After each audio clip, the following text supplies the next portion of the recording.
الحمد للہ رب العالمین والصلاة والسلام علی سید المرسلین اما بعد فاعوذ باللہ من الشیطان الرجیم بسم اللہ الرحمن الرحیم۔ سورہ البقرہ آیت نمبر 130۔ اللہ تعالیٰ ارشاد فرماتے ہیں وَمَن يَرْغَبُ عَن مِّلَّةِ إِبْرَاهِيمَ إِلَّا مَن سَفِهَ نَفْسَهُ وَلَقَدِ اصْطَفَيْنَاهُ فِي الدُّنْيَا وَإِنَّهُ فِي الْآخِرَةِ لَمِنَ الصَّالِحِينَ۔ ترجمہ: اور ابراہیم کے دین سے وہی منہ پھیرے گا جس نے خود کو احمق بنا رکھا ہو، اور بے شک ہم نے اسے دنیا میں چن لیا، اور بے شک وہ آخرت میں ہمارا خاص قرب پانے والوں میں سے ہے۔ وَمَن يَرْغَبُ، اور جو منہ پھیرے۔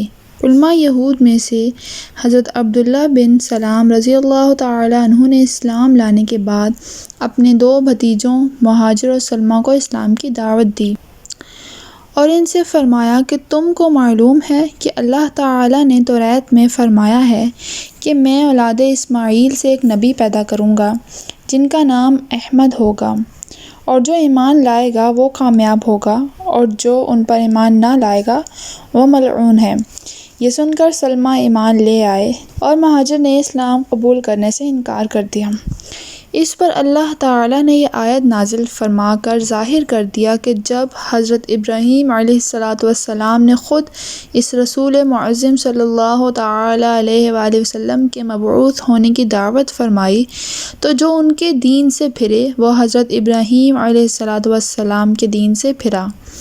اس میں یہود و نصارہ اور مشرکین عرب پر اشارتاً کلام ہے جو اپنے آپ کو فخر کے طور پر حضرت ابراہیم علیہ السلام کی طرف منسوب کرتے تھے کہ جب یہ لوگ دین ابراہیمی سے پھر گئے تو پھر ان کی عظمت اور شرافت کہاں رہی۔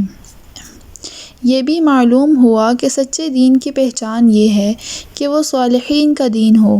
یہ حضرات ہدایت کی دلیل ہیں۔ اللہ تعالیٰ نے حقانیت اسلام کی دلیل یہاں دی کہ وہ ملت ابراہیمی ہے۔ اصطفیناہ، ہم نے اسے چن لیا۔ اللہ تعالیٰ نے حضرت ابراہیم علیہ السلام کو رسالت کے لیے چن لیا، یعنی آپ کو اپنا رسول اور خلیل بنایا۔ اذ قال له ربه اسلم قال اسلمت لرب العالمین ووصى بها ابراہیم بنیہ ویعقوب یا بنی ان اللہ اصطفى لکم الدین فلا تموتن الا وانتم مسلمون۔ یاد کرو جب اس کے رب نے اسے فرمایا فرما برداری کر، تو اس نے عرض کی میں نے فرما برداری کی اس کی جو تمام جہانوں کا پالنے والا ہے۔ اور ابراہیم اور یعقوب نے اپنے بیٹوں کو اسی دین کی وصیت کی کہ اے میرے بیٹو، بے شک اللہ تعالیٰ نے یہ دین تمہارے لیے چن لیا ہے، تو تم ہرگز نہ مرنا مگر اس حال میں کہ تم مسلمان ہو۔ ووصّیٰ، اور وصیت کی حضرت ابراہیم اور حضرت یعقوب علیہ السلام نے اپنی اولاد کو دین حق پر ثابت قدمی کی وصیت فرمائی۔ اولاد کو صحیح عقائد اور نیک اعمال کی وصیت کرنی چاہیے۔ اس سے معلوم ہوا کہ والدین کو صرف مال کے متعلق ہی وصیت نہیں کرنی چاہیے بلکہ اولاد کو عقائد صحیحہ، اعمال صالح، دین کی عظمت، دین پر استقامت اور گناہوں سے دور رہنے کی وصیت بھی کرنی چاہیے۔ اولاد کو دین سکھانا اور ان کی صحیح تربیت کرتے رہنا والدین کی اولین ذمہ داری ہے۔ جیسا کہ حضرت انس رضی اللہ تعالی عنہ سے روایت ہے کہ نبی کریم صلی اللہ تعالی علیہ وآلہ وسلم نے ارشاد فرمایا اپنی اولاد کے ساتھ نیک سلوک کرو اور انہیں اچھے ادب سکھانے کی کوشش کرو۔ حضرت عبداللہ بن عمر رضی اللہ تعالی عنہما نے ایک شخص سے فرمایا اپنے بچے کی اچھی تربیت کرو کیونکہ تم سے تمہاری اولاد کے بارے میں پوچھا جائے گا کہ تم نے اس کی کیسی تربیت کی اور تم نے اسے کیا سکھایا۔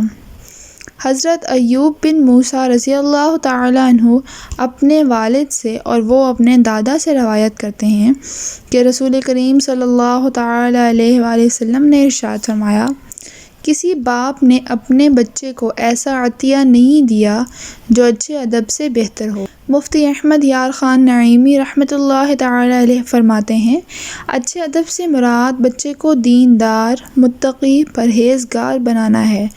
اولاد کے لیے اس سے اچھا عطیہ کیا ہو سکتا ہے کہ یہ چیز دین و دنیا میں کام آتی ہے۔ ماں باپ کو چاہیے کہ اولاد کو صرف مالدار بنا کر دنیا سے نہ جائیں، انہیں دیندار بھی بنا کر جائیں، جو خود انہیں بھی قبر میں کام آئے گا کہ زندہ اولاد کی نیکیوں کا ثواب مردہ کو قبر میں ملتا ہے۔ نیز وفات کے بعد اپنی اولاد کو صحیح عقائد اور نیک اعمال کی وصیت کرنا ہمارے بزرگان دین کا طریقہ رہا ہے۔ چنانچہ حضرت عطا رضی اللہ تعالیٰ عنہ فرماتے ہیں، میں صحابی رسول حضرت ولید بن عبادہ بن صامت رضی اللہ تعالیٰ عنہما سے ملا اور ان سے پوچھا کہ آپ کے والد نے وصال کے وقت کیا وصیت فرمائی؟ حضرت ولید رضی اللہ تعالیٰ عنہ نے فرمایا، میرے والد نے مجھے بلا کر فرمایا، اے بیٹے، اللہ تعالیٰ سے ڈر اور یہ بات جان لے کہ تو اللہ عز و جل سے اس وقت تک ڈرنے والا نہیں بنے گا جب تک اللہ تعالیٰ پر اور ہر خیر و شر کے اللہ تعالیٰ کی طرف سے مقدر ہونے پر ایمان نہ لائے گا۔ اگر تو اس کے خلاف پر مر گیا تو جہنم میں داخل ہوگا۔ میں نے رسول کریم صلی اللہ تعالیٰ علیہ وآلہ وسلم کو فرماتے ہوئے سنا کہ اللہ تعالیٰ نے سب سے پہلے قلم کو پیدا کیا اور پھر فرمایا، لکھ۔ قلم نے عرض کی، کیا لکھوں؟ ارشاد فرمایا، تقدیر کو لکھ، جو ہو چکا اور جو ابد تک ہوگا۔ جب حضرت عبداللہ بن مسعود رضی اللہ تعالیٰ عنہ کے وفات کا وقت قریب آیا تو ان کے بیٹے حضرت عبد الرحمن رضی اللہ تعالیٰ عنہ نے عرض کی، مجھے کچھ وصیت کیجیے۔ حضرت عبداللہ بن مسعود رضی اللہ تعالیٰ عنہ نے فرمایا، میں تمہیں وصیت کرتا ہوں کہ تم اللہ تعالیٰ سے ڈرتے رہو، زیادہ وقت اپنے گھر میں رہو، اپنی زبان کی حفاظت کرو اور اپنی خطاؤں پر رویا کرو۔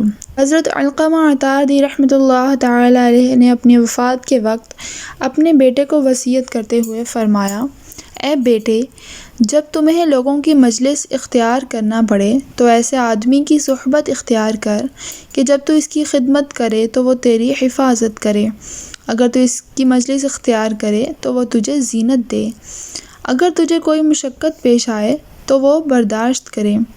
اس آدمی کی صحبت اختیار کر کہ جب تو بھلائی کے ساتھ اپنا ہاتھ پھیلائے تو وہ بھی اسے پھیلائے، اگر وہ تم میں کوئی اچھائی دیکھے تو اسے شمار کرے، اگر کوئی برائی دیکھے تو اسے روکے۔ اس آدمی سے دوستی اختیار کر، جب تو اس سے مانگے تو وہ تجھے دے، اور اگر خاموش رہے تو خود بخود دے۔